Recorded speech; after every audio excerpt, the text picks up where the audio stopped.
अगली खबर की तरफ रुख कर रहे हैं और इस वक्त अगली खबर एक बार फिर से देहरादून से ही, जहां राजधानी में 250 अवैध निर्माण चिन्हित किए गए हैं। 24 जून से ध्वस्त किए जाने की कार्रवाई होगी। अवैध जो निर्माण हैं उन्हें ध्वस्त किया जाएगा। रिस्पना के किनारे ध्वस्त किए जाएंगे निर्माण। एनजीटी के आदेश पर साल 2016 के बाद रिस्पना के किनारे बड़ी संख्या में जो अवैध निर्माण हो चले हैं उन पर अब कार्रवाई की जाएगी। सीएम धामी की सरकार में अवैध निर्माण का ध्वस्तीकरण किया जाना है, तो 250 अवैध निर्माण चिन्हित कर लिए गए हैं।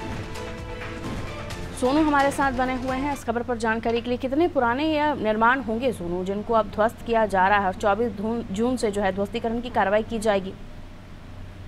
देखिए, ये 2016 के बाद जो अवैध रूप से कब्जे कर लिए गए हैं, अवैध रूप से निर्माण कर लिए गए हैं, एनजीटी के निर्देशों के अनुपालन में उनका ध्वस्तीकरण किया जाना है और इनको अब चयनित कर लिया गया है। और जो इससे संबंधित जो विभागीय प्रक्रिया है वो एमडीडीए मसूरी देहरादून विकास प्राधिकरण के स्तर से की जा रही है।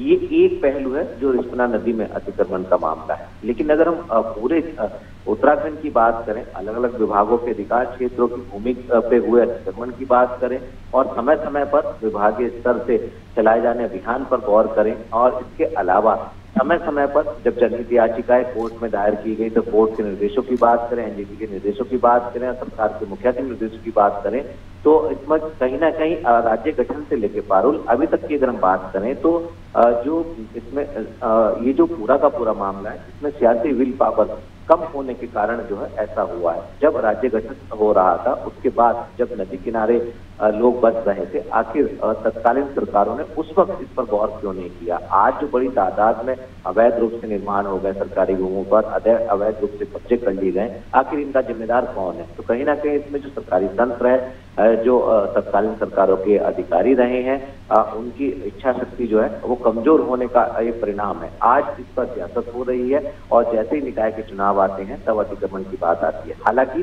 अब एमडीडीए इसमें एक्शन लेने की बात कर रहा, देखना होगा कि किस तरह के विरोध प्रदर्शन का सामना जो है वो एमडीडीए के प्रशासनिक तंत्र को करना होगा और इस अभियान को कितनी गंभीरता से आगे चलाया जाएगा। ये तो सिर्फ हम 200-250 अवैध निर्माण की बात करें, इसके अलावा जो नदी किनारे और निर्माण हुए क्या उस पर भी बुलडोजर चलाया जाएगा, क्या उस पर भी एक्शन लिया जाएगा, ये देखना होगा। बिल्कुल, बहुत शुक्रिया जानकारी के लिए। तो किस तरह के एक्शन लिए जाएंगे आने वाले समय पर भी ताकि इस तरह के निर्माण और ना हो। हालांकि 2016 के बाद जो अवैध निर्माण किए गए रिस्पना नदी के किनारे 250 ऐसे अवैध निर्माण जिन्हें चिन्हित किया गया है और अब उन्हें ध्वस्त किया जाएगा।